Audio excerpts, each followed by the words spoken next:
Boa noite, meus amigos. Estamos aqui de volta. Como sempre, começamos esse programa invocando a Santíssima Virgem Maria, o Santo Padre Pio de Pietrelcina, para que roguem a Deus que nenhuma injustiça se cometa nesse programa. Hoje aqui nós temos tantas notícias que impressas devidamente selecionadas, quer dizer, jogando fora a maior parte, sobraram aqui 90 páginas de notícias. É claro que nós não vamos comentar nem 9, né? Mas vamos ver o que dá para fazer. Eu acho uma coisa que vocês têm que prestar atenção, é isso que aconteceu no Rio Grande do Sul, onde a 6ª Câmara do Tribunal de Justiça sustentou a sentença que absolveu aqui um sujeito de 20 anos que mantinha relações sexuais com uma garota de 12. A alegação do cidadão foi que a garota era namorada dele e que ela consentiu, ela aceitou, tá certo? Então, aí o sujeito foi absolvido do tribunal, daí o Ministério Público recorreu, foi parar no Tribunal de Justiça, o Tribunal de Justiça, então, manteve a absolvição. O significado dessa notícia é da mais alta importância que você pode imaginar, por dois motivos. Primeiro, o ponto central das reivindicações do movimento pró-pedófilo no mundo, a reivindicação imediata e mais forte deles, é a liberação da pedofilia consentida. Esse é o argumento que todos usam.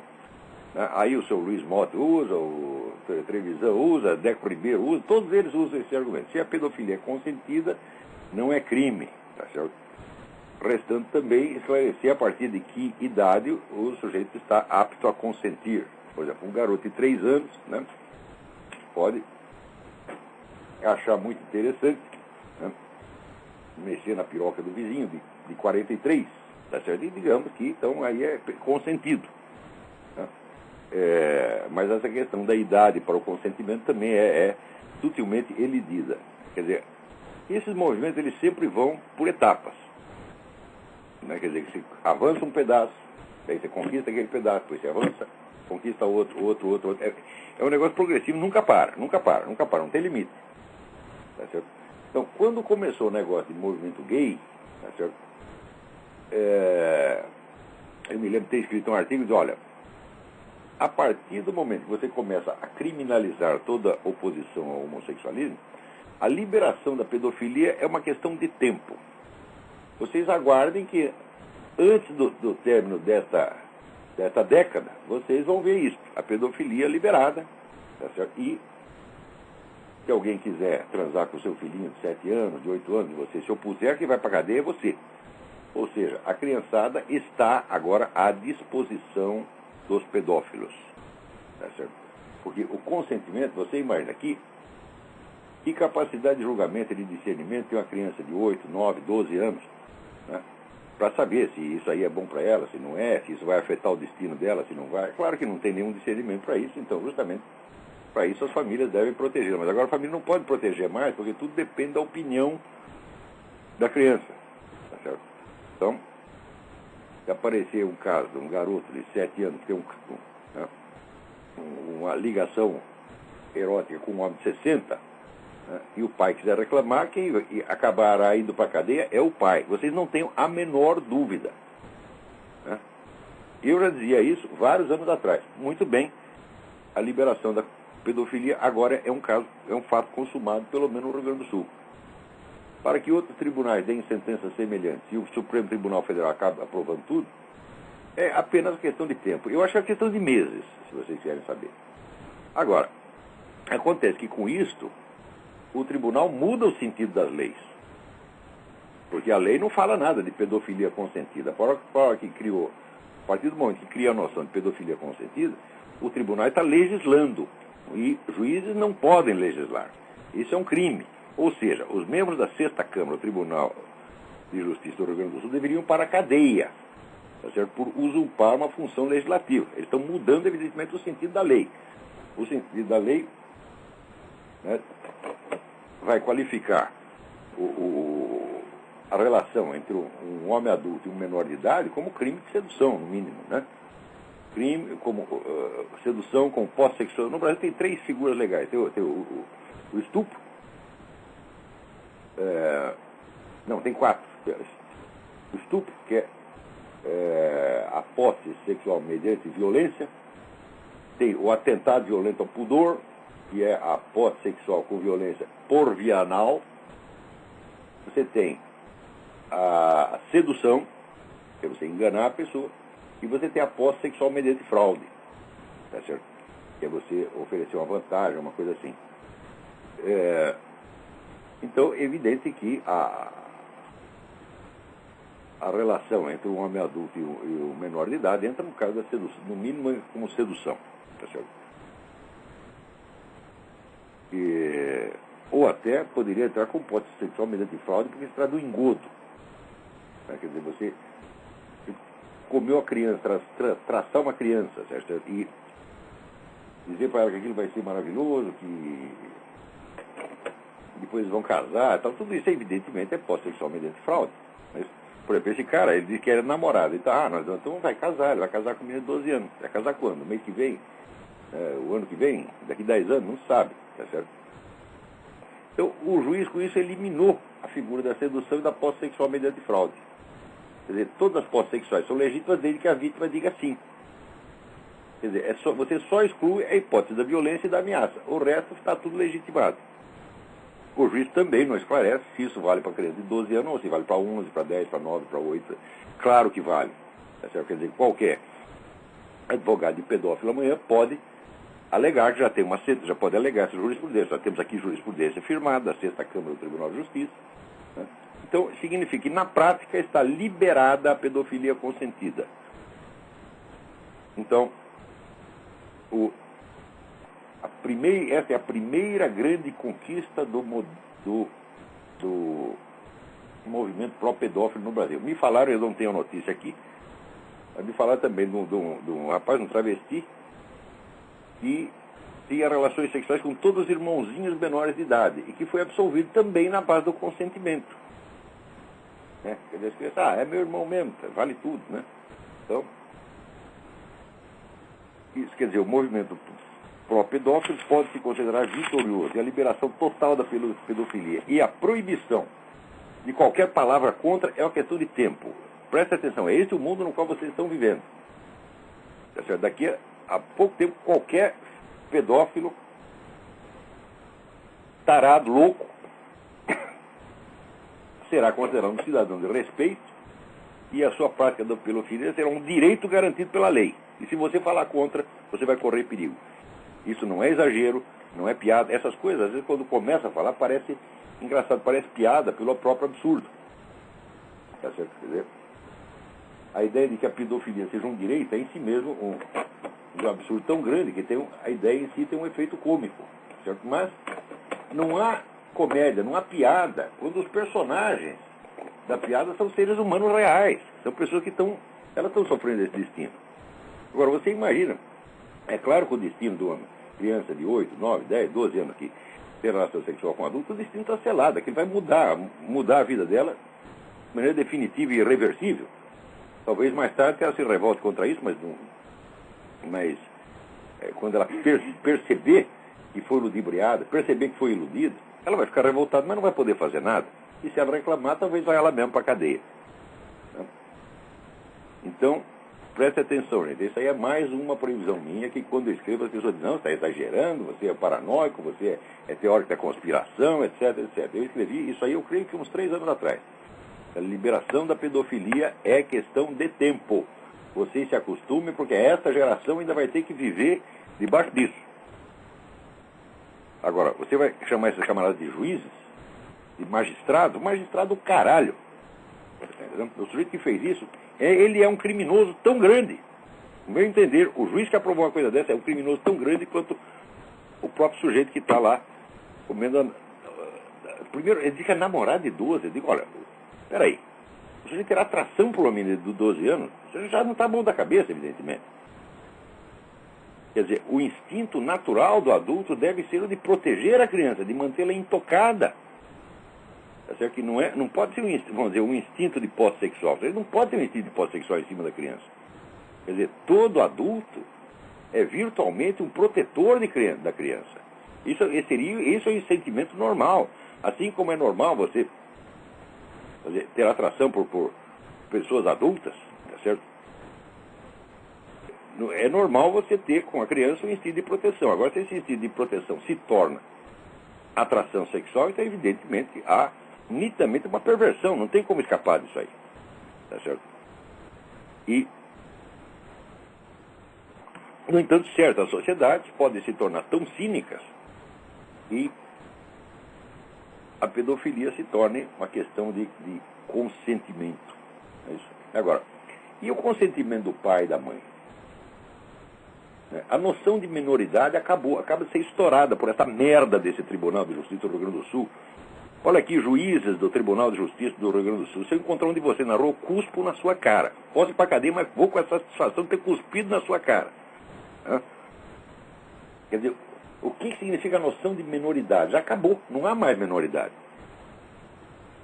Isso quer dizer, o pai e a mãe não são consultados. O sujeito tira a garota de casa, vai lá, leva para o motel, traça e a única opinião que interessa no caso é a da própria criança, que não tem a menor condição de julgar o negócio. E o pai e a mãe têm que assistir tudo quieto e baixar a cabeça. Então, quer dizer, a autoridade moral do crime, a autoridade moral da demência, a autoridade moral da violência, a autoridade moral do desrespeito está estabelecida por essa merda desse Tribunal de Justiça do Rio Grande do Sul. Olha aqui, ó, juízes do tribunal, eu quero que isso chegue aos seus ouvidos, eu não estou falando pelas coisas, eu quero que chegue, por favor, mandem para eles. Vocês não têm autoridade moral para vocês legislar sobre uma multa de trânsito. Vocês não são legisladores, vocês não podem mudar dessa maneira o sentido da lei. Vocês são usurpadores, são criminosos. É o que vocês estão fazendo. Vocês não apenas mudaram o sentido da lei com relação à própria questão do estupro, da sedução, da posse sexual mediante fraude, mas vocês aboliram a própria noção de menoridade. Preste bem atenção à profundidade da revolução jurídica que vocês fizeram. Vocês acabam de derrubar todo o direito brasileiro com essa coisa. O lugar de vocês é na cadeia, seus vagabundos. Ninguém vai botar vocês na cadeia porque vocês têm o poder, o pessoal que tem dinheiro apoia vocês, e vamos dizer, e você sabe que as classes ricas estão cheias de pedófilos que dão dinheiro e sustentam esse movimento. Toda essa gente vai aplaudir. A mídia vai aplaudir, a Folha de São Paulo vai achar maravilhoso. O Estadão vai achar maravilhoso, o Rede Globo vai achar maravilhoso, todo mundo está achando. Não? Então, tinha que ser logo no Brasil que o movimento pró-pedófilo alcança essa grande vitória. Né? E será, sem dúvida, um progresso, né, da liberdade, dos direitos humanos e das luzes, o progresso do esclarecimento. Olha, gente, vocês estão na mão de loucos furiosos, preste atenção. Quando eu digo para você, pessoa imbuída de mentalidade revolucionária, não é a pessoa normal que você possa discutir. Não é a pessoa normal que tem apenas uma divergência de ideia com você. São loucos perigosos. Alô, quem está na linha? Alô? É o Jim de São Paulo, tudo bem? Tudo bem. Olavo, só pegando um gancho no seu último programa, antes de mais nada eu quero dizer que eu admiro você, mesmo você sendo corintiano, viu, Olavo? Muito bem. Pois é, ninguém é perfeito, rapaz. Eu agora sou menos corintiano, mas quando eu era moleque era corintiano fanático. O grande dia da minha vida foi o dia que nós entramos no restaurante, estava todo o time do Corinthians lá sentado, eu peguei autógrafo de todos de uma vez. Aliás, Olavo, até sobre isso eu queria falar, eu não sei se você... Alô? Alô, estou ouvindo, pode falar. Olavo, eu não sei se você acompanha, se você ouviu falar, até no futebol, a coisa que aqui no Brasil, teoricamente, é um negócio que o brasileiro tinha que estar em cima e tal, até no futebol a coisa tá feia, Olavo. Para quem quer informação do que está acontecendo dentro dos clubes, da corrupção e do envolvimento com quadrilhas, inclusive com PT... meu filho, você sua vida.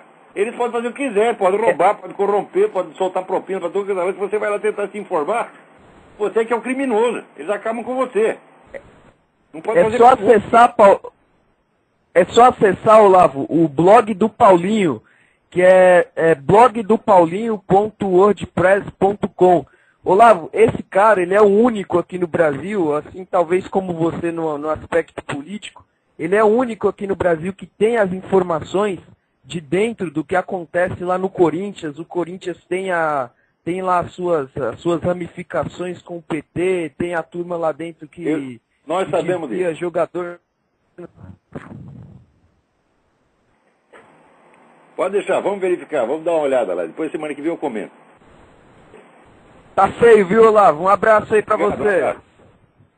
Vai, Palmeiras.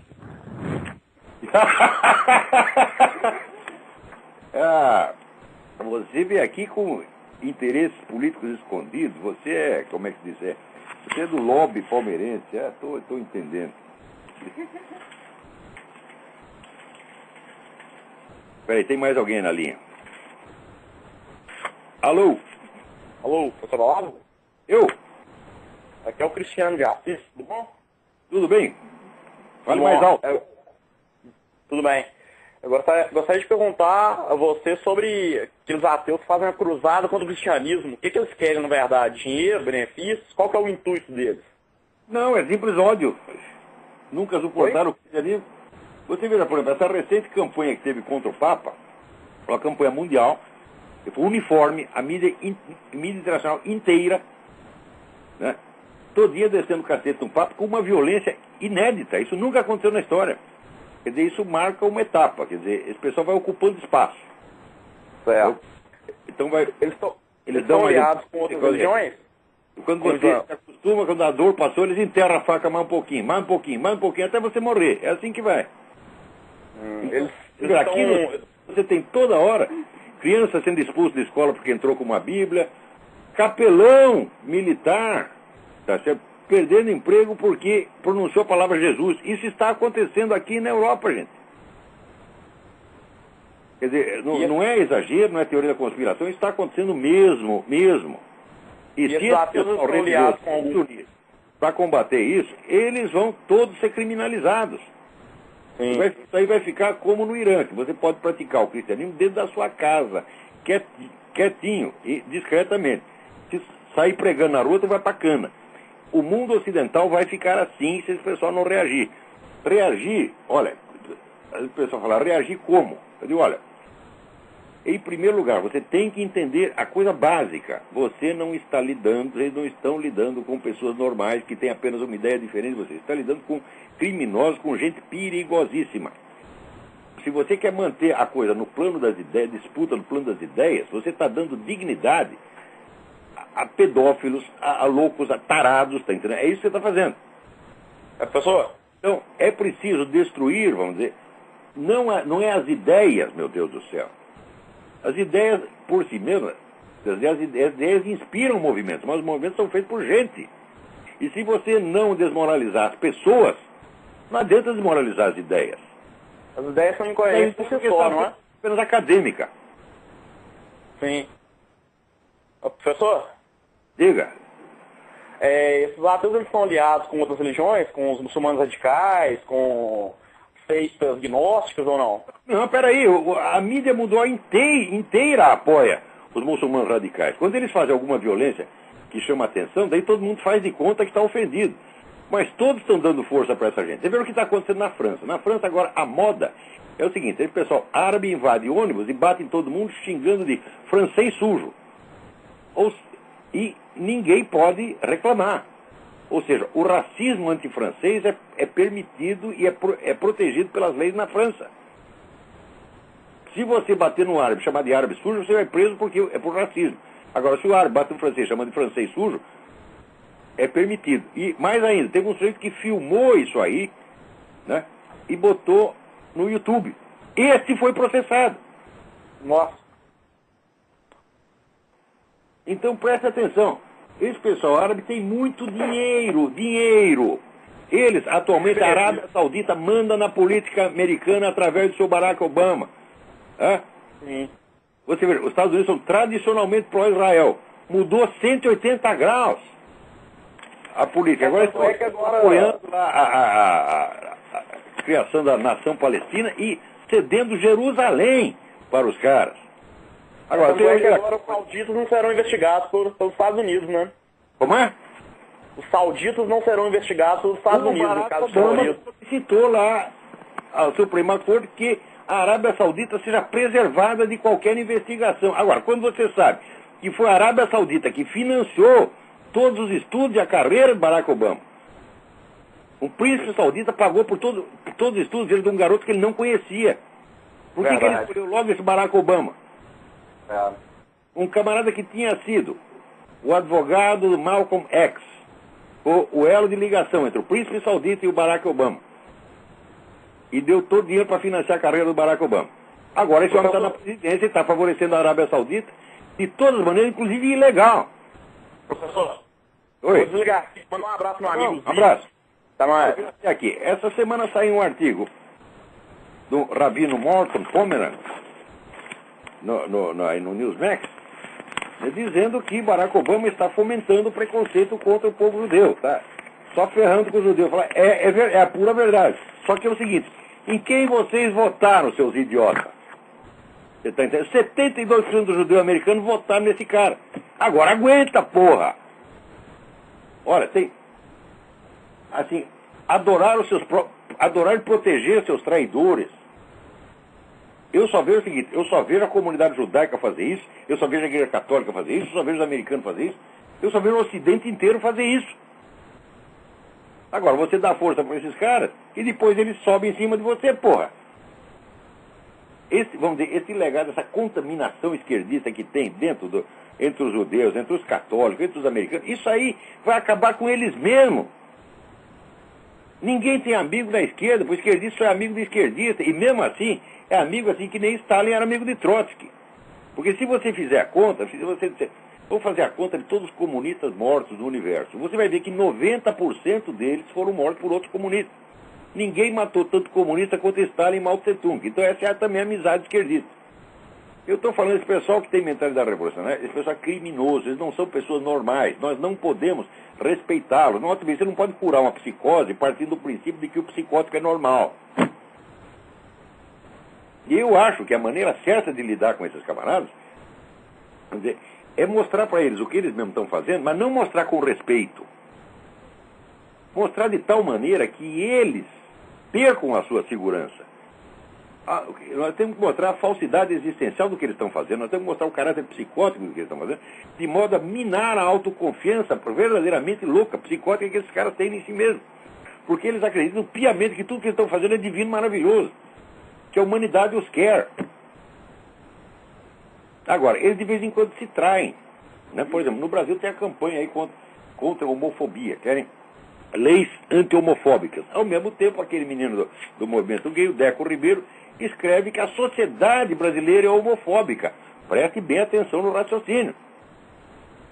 Se a sociedade é homofóbica, a sociedade toda está cometendo crime de homofobia. Então tem que pôr a sociedade inteira na cadeia e ficar fora só o Deco Ribeiro e os amigos dele fazendo festinha gay. É o raciocínio do Dr. Simão Bacamarte, um alienista, do Machado de Assis. Vai chegar alguns, são todos loucos, então põe todos na cadeia, no hospício, e fica só o Dr. Simão Bacamarte fora. A vida imita a arte, dizia Oscar Wilde, que era um sábio, hein?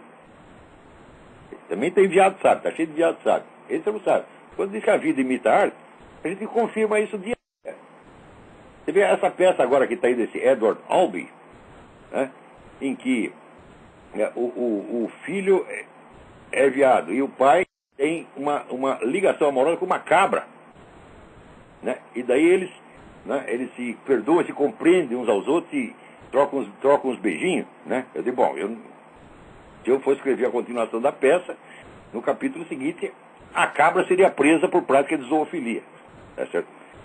Então, o que é isso aí? Se eu escrever essa peça, eu creio que, sei lá, 10, 20 anos atrás, né? Note bem, a zoofilia é a próxima etapa da campanha. Prestem bem atenção, porque já existe isso. Já tem aí teóricos, intelectuais, universitários, dizendo a zoofilia ser consentida, eu não estou brincando, ser consentida não é crime, não é atentado ao pudor, não é nada. Então, meu filho, você tem uma cabra, tem um gato, tem um cachorro, tem um jumento, pode traçar o bicho. Você pergunta para ele, você quer, meu filho? Ele balança a cabeça, sim senhor, sim senhor, sim senhor. E daí você vai lá, pô, e raba o coitadinho. Uma galinha. né? Pergunta, você quer? Ela, pô, quero. Pronto. Traça a galinha. E presta atenção. Né? Se alguém vier aqui comer o meu cachorro Big Mac, vai sair mal. O bicho é grande demais. Né? E ele não gosta de brincadeira, não. Note bem. Preste atenção. Eu vou dizer aqui uma coisa para você. O casamento, oficialização legal, legalização da relação entre homens, seres humanos e animais é questão de tempo. Preste atenção. Porque, veja, se você quer entender o sentido da história, você para de ler o noticiário político do dia, esqueça o noticiário político do dia, e você vai vasculhar a produção intelectual, produção das altas camadas intelectuais. Você lê o que os professores universitários escrevem, lê o que os filósofos escrevem, você fica sabendo tudo o que vai acontecer. Porque a ideia que se torna dominante entre os intelectuais se torna, em seguida, dominante na política. Uma vez conversando com o falecido Roberto Campos, nós fomos fazer as contas e chegamos unanimemente à conclusão de que o prazo para isso é de mais ou menos 30 anos. Quer dizer, entre uma ideia se impor no meio intelectual e ela virar lei, a diferença é mais ou menos 30 anos. Tá certo? Mas esse prazo, hoje em dia, eu vejo que está diminuindo, o processo está acelerando. Quer dizer, o prazo, a gente pensava em termos de revolução cultural naquela época. Então, a revolução cultural, a revolução política é 30 anos. Tá certo? Mas eu vejo que esse prazo está acelerando. Então, quando os caras começaram com essa conversa do direito dos animais, quer dizer, a galinha tem o direito, né? O frango tem o direito de não virar frango assado, tá certo? E assim por diante, né? Falava o holocausto do seu prato, ele mostrava lá umas galinhas, né? No prato, é uma coisa horrorosa, né? Comer as galinhas, mas você pode também ter o holocausto dos tomates, come tomate, come alface, isso é uma violência, uma brutalidade, né? Então, inclusive, após a aprovação da zoofilia, nós teremos certamente, né, o relação sexual com vegetais. O sujeito se casa com uma jaca. Né? Se é gay, pode casar com uma banana. Né? E assim por aí. Isto não é gozação. Isto não é gozação. Agora, para você entender o que acontece na história contemporânea, você tem que acompanhar o processo de enlouquecimento da camada intelectual. Desde o tempo da Revolução Francesa, as altas camadas intelectuais estão ficando cada vez mais loucas, cada vez mais irresponsáveis, tá certo? E defendem ideias, vamos dizer, absolutamente ofensivas, absurdas, tá certo? Mas dão a ela um simulacro de dignidade intelectual. E com o tempo, os políticos, os empresários, a opinião pública acaba cedendo. Isso é inevitável. Então, é claro que o pessoal lê o jornal diário, é muito mais fácil do que você acompanhar a produção intelectual de várias universidades, né, revistas científicas, entre aspas. Mas é só fazendo isso que a gente entende o que está acontecendo. É o que dizia Hugo von Hofmannsthal. Nada está na política de um país que primeiro não esteja na sua literatura. Literatura no sentido amplo, na produção intelectual. Então, eu quero saber, como é que eu faço os meus diagnósticos? É assim, eu acompanho a produção intelectual do mundo, não aquela que aparece na mídia, mas aquela que está circulando nas universidades, nas revistas acadêmicas, a gente vê o que vai acontecer. É fácil. O que se torna dominante ali, é fácil não, é dar um trabalho miserável. Você tem que ler muito, você tem que estudar muito para chegar a essas coisas. Então, quando você vê o movimento pedófilo, ele foi ganhando espaço no meio acadêmico intelectual gradativamente. Hoje pode-se considerar que a quase totalidade do meio acadêmico americano não é que ela seja pró-pedófila, é apenas anti-antipedófila. É assim que começa. Você não defende a coisa abertamente. Você condena o ataque à coisa. Você condena a crítica. Você criminaliza a crítica. Então, você começa por pegar essas condutas e mudar a terminologia com que elas são descritas. Você não pode falar em pedofilia. Né? Você fala... eles têm um termo técnico aí. É atração intergeracional. Né? Então tá lá o sujeito comendo seu filho de 5 anos, você entra e fala, que é isso, que é isso? Ele diz, cala a boca, isso aqui é atração intergeracional. Chamar de pedófilo eu te processo. Então, o padre Lodi não foi condenado por chamar um abortista de abortista? Né? Agora, eu também chamo de abortista. Quero ver um filho da puta desse me processar. Eu quero ver. Eles não processam, não. Eu digo, vocês não só são abortistas, como grande parte de vocês são aborteiros. Esse pessoal da Planned Parenthood, eles implantam clínicas de aborto ilegal nos países e depois denunciam o aborto ilegal. Entendendo?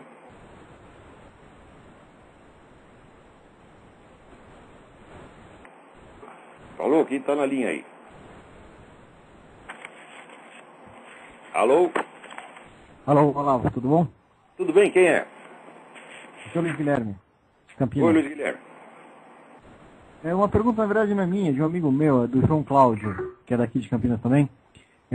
Ele queria saber quais o senhor considera os 5 maiores filósofos do século XX. E ele disse que pergunta isso porque na academia, né, ele é estudante de filosofia, na academia reputam o picareta do Bertrand Russell como um grande filósofo. Então ele gostaria de saber uma lista dos 5 maiores filósofos do século XX. Não, Bertrand Russell não é um grande filósofo de maneira alguma, mas nem pensar. Isso é uma bobagem, assim. Olha, assim, não é difícil fazer isso aí. Então, anota aí. Mário Ferreira. Xavier Zubiri.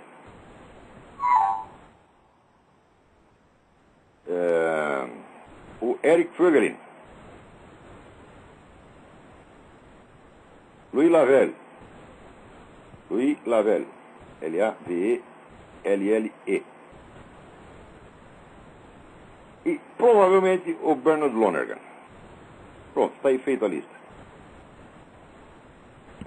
Muito obrigado, Olavo. Um brasileiro, um espanhol basco, não espanhol, basco, um alemão, um francês e um canadense. Pronto, está aí feita a lista. Isso, evidentemente, o julgamento é subjetivo, mas acontece o seguinte, eu estudei a obra desses caras.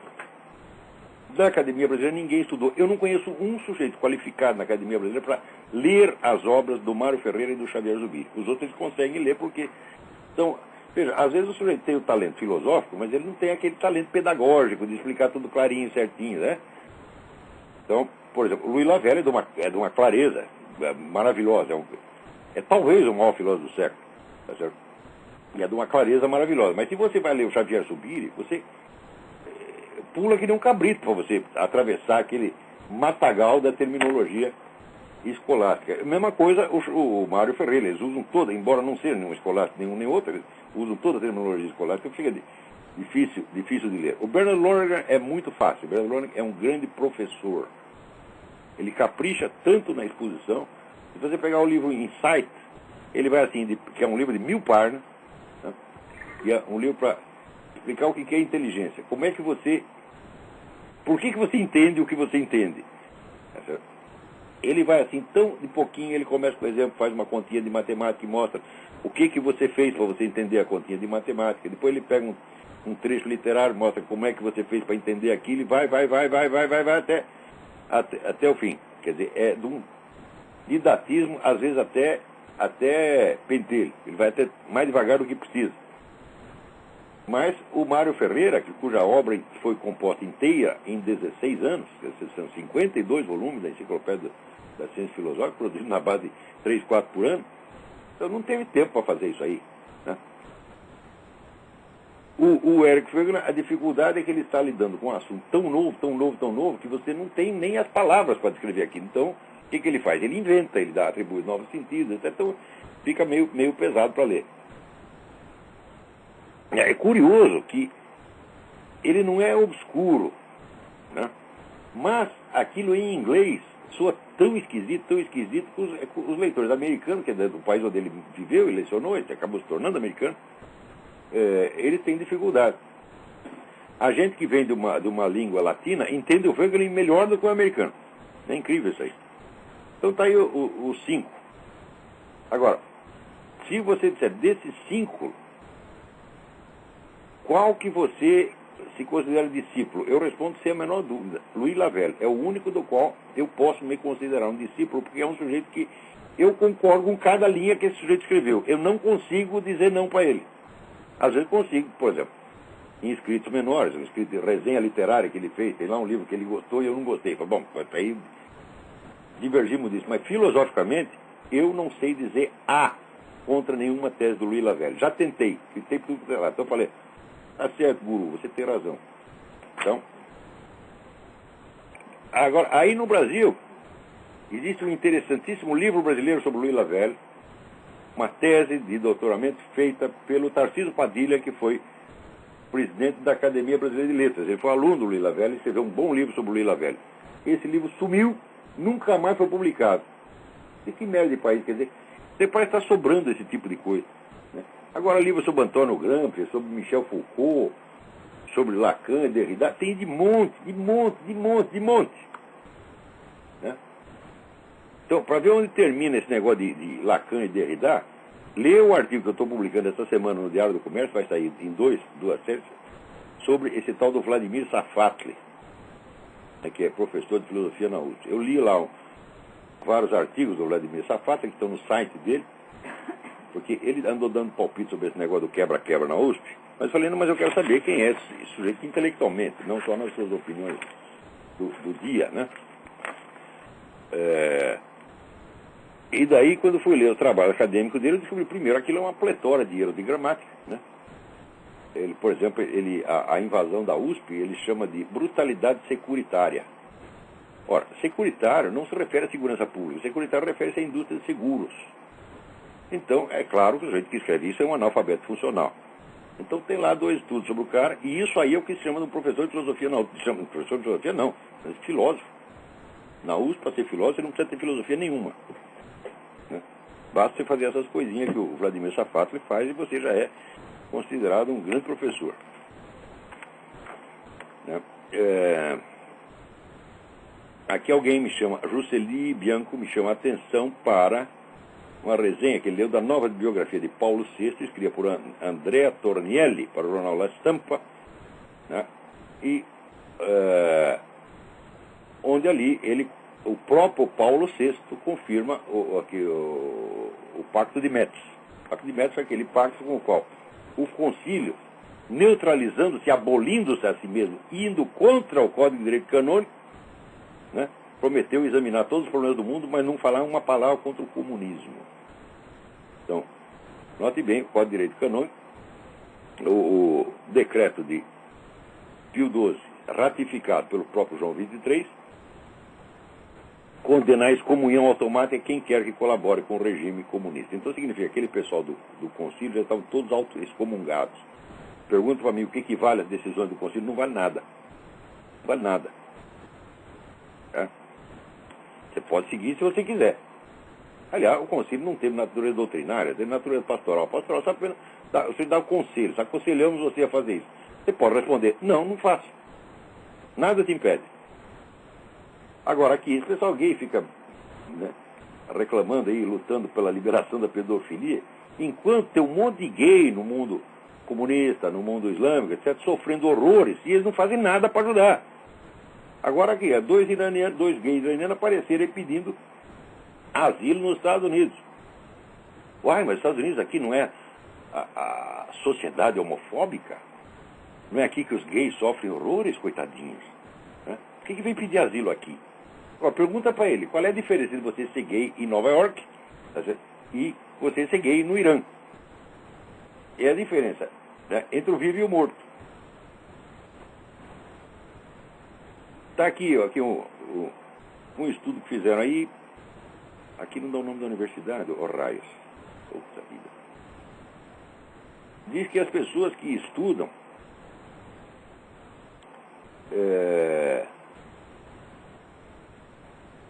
têm muito menos chance de desenvolver problemas mentais, sobretudo na velhice, do que os que não estudam. Eu estou dizendo isso. Você estuda, você lê livros. Porque Vamos dizer, de burro para louco, o passo é curto, viu? Porque o sujeito burro, veja, essa palavra idiota vem do grego idios, que é o mesmo. Quer dizer que o sujeito vive na mesmice, só naquele pequeno círculo de probleminhas cotidianos dele, os assuntinhos cotidianos dele, ele acaba emburrecendo. Só que emburrece, ele sai da realidade. Sai da realidade, começa a acreditar em maluquice, daqui a pouco já está maluco mesmo. Então, agora, veja aqui fizeram um transgender promoção, né,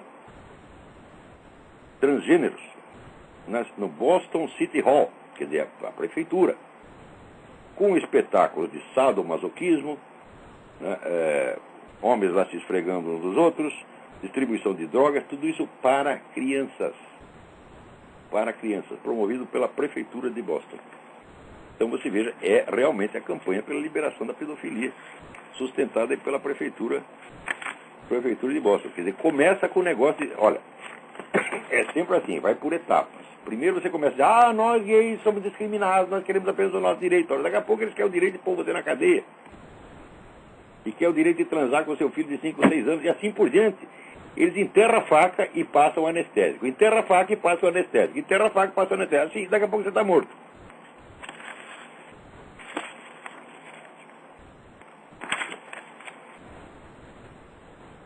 Olha, a Universidade de Harvard agora criou a Cátedra de Estudos Gays. Olha, mas é um negócio incrível, hein? Está aqui, alguém me manda um artigo do Jânio de Freitas, endossando o outro artigo do Bresser Pereira, que eu estou comentando no artigo essa semana. O artigo do Bresser Pereira é de uma estupidez fora do comum. Está lá demonstrado no meu artigo. Agora, o Jânio de Freitas, ele gosta de tudo que não presta. Essa semana ele já elogiou o Bresser Pereira e o Vladimir Safato. Agora aqui, eu queria chamar a atenção para vocês da campanha do cartaz antidoutrinação feito pelo escolasempartido.org, o site escolasempartido.org, né, que é do meu amigo Miguel Najib. Está fazendo uma campanha, está solicitando, né, à justiça que as escolas sejam obrigadas a colocar nas salas de aula um cartaz com 5 ou 10, não lembro se são 5 ou 10 regras, contra a manipulação política das crianças nas escolas. Essa campanha é altamente meritória, tá certo? Ele está fazendo isso para o Distrito Federal, mas nada impede que seja adotado para outros lugares. Dê uma olhada lá no www.escolasempartido.org.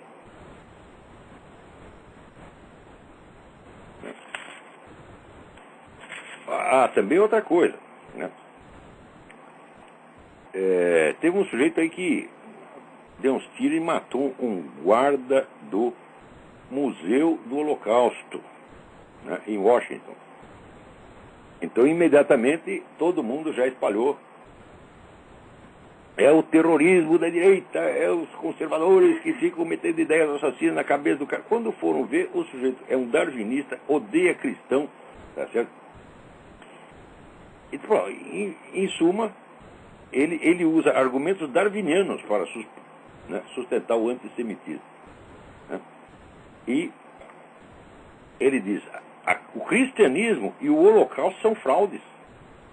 Você vai dizer que esse sujeito é conservador da direita? Ora, porra. Agora, aqui está virando moda, veja, a Folha de São Paulo, esta semana, falta um artigo, o ultraconservador presidente do Irã, Ahmadinejad. Mas o quê? O Ahmadinejad é apoiado por toda a esquerda mundial? É apoiado pela Rússia, é apoiado pela China, é apoiado por todos os movimentos de esquerda. Tá certo? E agora vai dizer que o cara é ultraconservador? Ora, mas a Folha de São Paulo... Meu filho, eu não posso usar a Folha de São Paulo para limpar a bunda. Você tá entendendo? Para limpar a bunda, porque eu não quero enganar o meu próprio cu. Tá entendendo? Isso aqui é um cu de respeito, está entendendo? O que é isso, né? Vamos lá. Então não serve para limpar a bunda. A imprensa inteira brasileira não serve para limpar. Não limpe o cu com isso, por favor. Né? Tenha um pouco de respeito por si mesmo. Agora, aqui, você vê, a Orly Tates, aquela advogada que moveu um processo exigindo a exibição da certidão de nascimento do Obama, né? Processo movido inclusive por militares, que dizem, olha, eu não posso obedecer um sujeito se eu não tenho a certeza de que ele está legalmente lá, né? A Orly está recebendo ameaças de morte, as pessoas estão ameaçando queimá-la viva. Não sai uma linha a respeito na grande mídia. Nada. Agora, veja a lista dos documentos que o Obama escondeu e que ninguém sabe e que é proibido investigar. Tem a certidão de nascimento, certidão original de nascimento. Tem os registros escolares, desde o jardim da infância. É proibido você pegar o histórico escolar do Obama no jardim da infância. Se você tenta investigar isso, as pessoas te acusam de teoria da conspiração, desce o cacete em você, tá certo? E já vem com ameaças legais, ameaças de ação policial, né? O histórico escolar da escola indonésia que ele frequentou. Os registros do Occidental College, onde ele estudou. Né? Vamos lá. Os registros, o histórico escolar da Universidade de Colômbia e os trabalhos que ele publicou na Universidade de Colômbia. Teve um pesquisador aqui que, através do Freedom of Information Act, conseguiu liberar 5, né, escritos acadêmicos do Barack Obama, provando que o Barack Obama é analfabeto funcional. É assim, é um erro de gramática por linha. O que comprova, é um indício fortíssimo de que aquele livro de memórias, que está tão bem escrito, não foi escrito por ele. Eu não sei se foi o William Harris, mas o autor daqueles artigos não pode ser o mesmo autor daquele livro. Isso é uma coisa que qualquer pessoa com um pouquinho de prática literária percebe, né, imediatamente. Então, a tese, ele tem uma tese em Colômbia sobre desarmamento nuclear soviético. É proibido ler essa tese. Ninguém pode ter acesso a isso. Os registros da Escola de Direito de Harvard, também ninguém pode ler. Os artigos que ele publicou na Harvard Law Review, a revista de Direito de Harvard, é proibido ler. Os artigos acadêmicos que ele publicou na Universidade de Chicago, é proibido ler. Vamos lá, aqui tem a lista, né? O passaporte dele, porque o Obama viajou para o Paquistão numa época em que a entrada de americanos no Paquistão era proibida. Isso quer dizer, ele não entrou lá com passaporte americano. Com que passaporte ele entrou? Como é que ele conseguiu isso? Cadê esse passaporte? É proibido investigar isso. Os registros médicos também ninguém pode ter acesso. Note bem, a agenda do tempo em que ele foi senador por Illinois. Né? Senador estadual em Illinois, 1997 a 2004. Ou seja, quem ele recebeu no gabinete, o que ele fez, quais são os atos oficiais dele, senador, documentos oficiais, você não pode ter acesso. Aqui, a lista dos clientes do seu escritório de advocacia em Chicago. Também não pode saber. Ora, isso são documentos que qualquer candidato a prefeito apresenta e torna público. O Obama criou uma operação monstro, gastando milhões de dólares com advogado para impedir que as pessoas tenham acesso a qualquer dessas coisas. Os registros dele na Illinois Bar Association, é a ordem dos advogados, né? Que bar aqui não quer dizer só bar, né? Porque a Associação dos Bares, não, bar é o tribunal, né? Os registros dele na ordem dos advogados, também não pode. O registro de batismo, a licença de casamento do pai com a mãe, né? Depois, a licença de casamento da mãe dele com o outro lá na Indonésia, o tal do Soetoro, né? Os registros de adoção dele. Ou seja, note bem, e diz que nós estamos com teoria da conspiração? Ora, porra! O senhor está escondendo tudo isso, gastando um montão de dinheiro para esconder tudo isso, para que ninguém saiba nada da vida dele. E para que só se saiba dele a imagem publicitária. E nós estamos com teoria da conspiração? Eu digo, o que é isso, porra? Né? Agora aqui o artigo. Rabino Morton Pomeranz. Obama está favorecendo clima de ódio aos judeus. Estou falando. Quando a cabeça não pensa, o corpo é que padece. Né? Também esse pessoal católico agora também fica... Né? A pessoa faz campanha contra o Papa, o católico fica tudo chorando. Mas foram vocês que fomentaram isso. Não foram vocês que fizeram a política do diálogo, da mão estendida para comunistas? Você estende a mão para esses caras, eles morrem, porra. Agora, o mais lindo é o seguinte, veja o que está acontecendo no Afeganistão. No Afeganistão, eles pegam um combatente inimigo, terrorista, que está lá com um campo de batalha, prendem o cara, agora tem que ler para ele os direitos. Você tem o direito de permanecer calado, se você não tiver dinheiro para pagar advogado, nós pagamos, blá, blá, blá. Isso que você faz, você prende um cidadão americano acusado de algum delito, você tem que ler os direitos dele. Lê, ou se você souber de qual, você fala aquilo, tá certo? Isso quer dizer que esse direito que pertence aos cidadãos americanos agora foi estendido aos soldados inimigos. Então, qual é a diferença entre você ser um cidadão americano e não ser? Se qualquer sujeito, qualquer inimigo que está matando americano no mundo, tem os direitos do cidadão americano, assegurado pelo tribunal americano, fala, acabou. Não tem mais.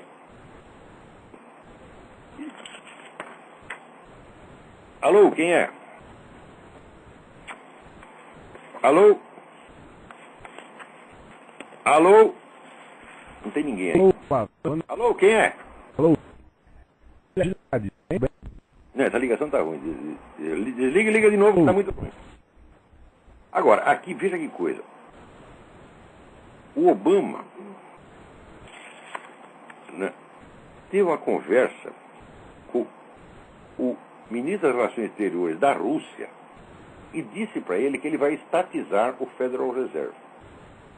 O Federal Reserve é um negócio que é assim, chama reserva federal, mas ele não tem nenhuma reserva e também não é federal. Tá certo?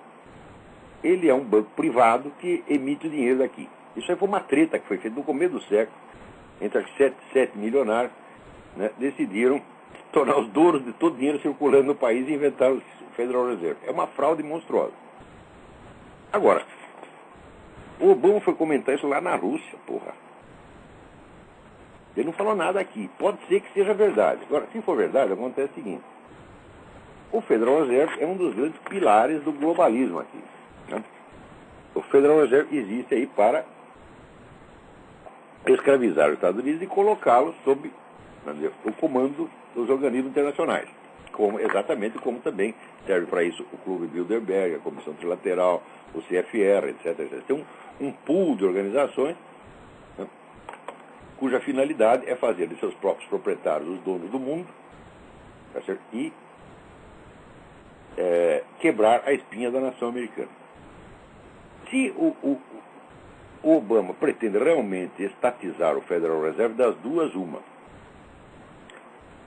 Ou os caras estão encrencados, estão precisando ser estatizados, e eles mesmo é que querem isso, ou então o Obama arrumou a maior encrenca da vida dele.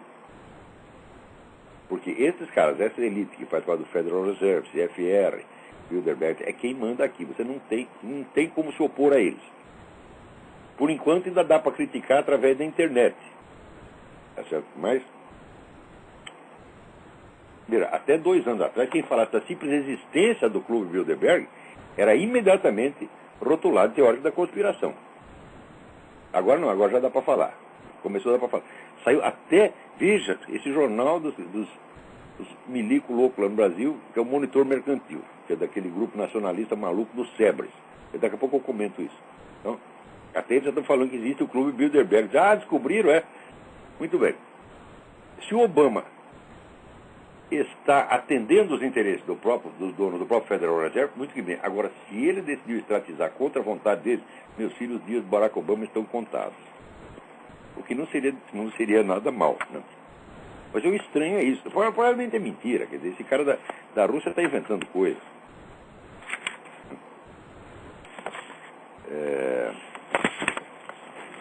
Alô, quem é? Alô? Alô, quem é? Puta, essa ligação está muito ruim. É o seguinte, se você me liga aqui através do Skype, você está arrumando encrenca para mim e para você mesmo. Você vai tomar tempo do programa, nós não vamos entender merda nenhuma que você está falando. Tá certo? Não liga através de Skype, não, pô. Liga de telefone, pô. Agora, aqui também é uma coisa que aconteceu essa semana, que é um exemplo para toda a humanidade. É edificante para toda a juventude. Olha aqui. O David Letterman, naquela porcaria do show dele, andou fazendo aquelas piadinhas sinistras, né, sobre a filha da Sarah Palin. Quer dizer, metendo em assunto de família, né? Falou aquilo. A Sarah Palin foi para a televisão e disse, isso é um velho pervertido. O que o David Letterman fez? No dia seguinte pediu desculpa. É assim que se faz, porra. Agora, se ela chegasse lá toda chorosa, disse, minha família, você tem que respeitar minha família. O cara ia fazer mais piada, ia passar em cima. Então é assim que se faz. Velho pervertido é velho pervertido. Tá entendendo? É assim que se faz. Então tem que ter uma pessoa que tem 2 culhões, que é a Sarah Palin, para chegar lá e falar isso.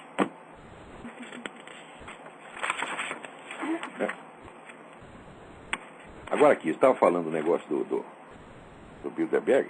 Então, alguém me manda um livro aqui, um artigo do Marcos Coimbra, que é um cara lá do SEBRE, Centro Brasileiro de Estudos Estratégicos,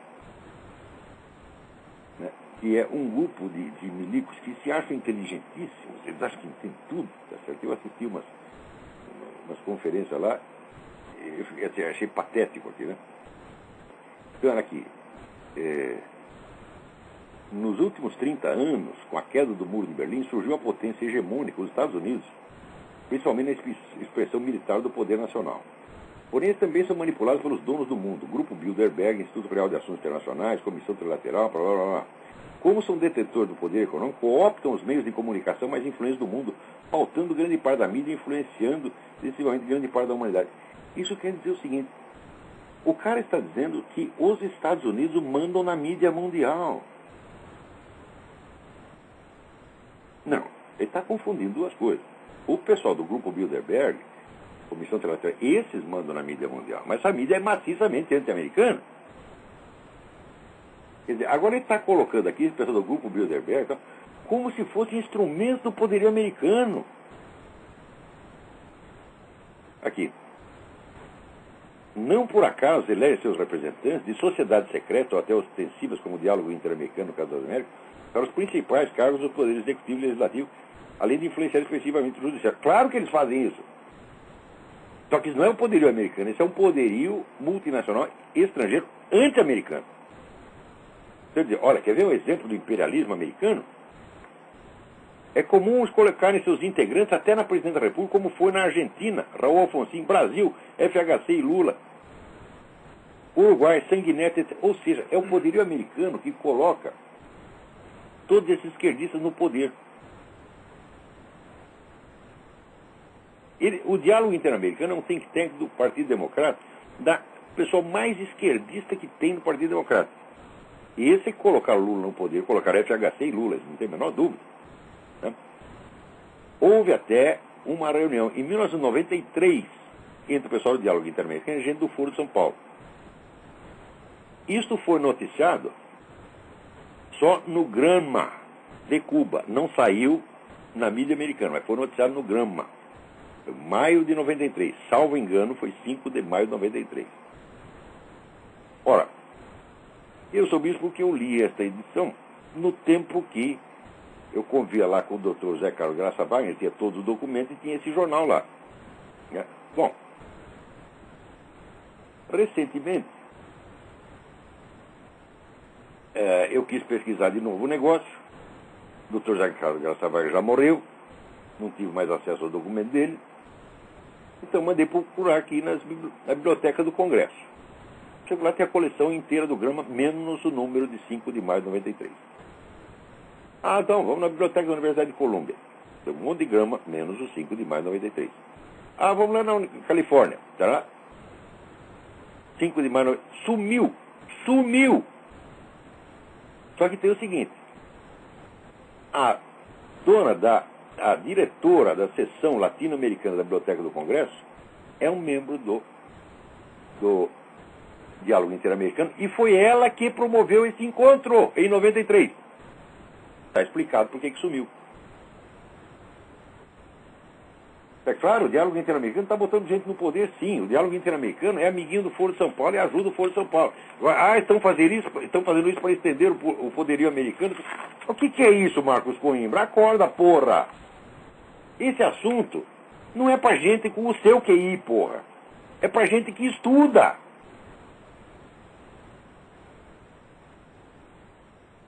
Saiu lá no Monitor Mercantil. Viu? O Monitor Mercantil é esse grupo milico, né? Alguns amigos meus. Mas o fato de ser amigo meu não quer dizer que seja inteligente, é? E tinha lá, vamos dizer, o guru deles, era o General Meramato, que era amigão meu, eu adorava o General Meramato. Só que é o seguinte, nessa época, o General Meramato estava gaga, gente. E ninguém percebia. E ele fazia aqueles estudos de estratégia, aquela coisa, confundindo tudo, fazendo uma merda desgraçada. Né? E eu ouvia aquilo com todo carinho. Às vezes tentava até explicar, falava, mas depois de uma certa idade você não explica mais nada para ninguém, você está entendendo? Eu, pelo menos, depois dos 90 anos, não venho me explicar nada porque eu não vou entender, porra. Está entendendo? Então, e o general também ele confundia esse poder globalista com a nação americana. Eu falei, mas isso é loucura, porque todos os patriotas nacionalistas americanos, todos os patriotas nacionalistas americanos odeiam essa coisa de CFR, Bilderberg. São eles os primeiros que falam contra isso, e quando começaram a falar, foram acusados de teoria da conspiração.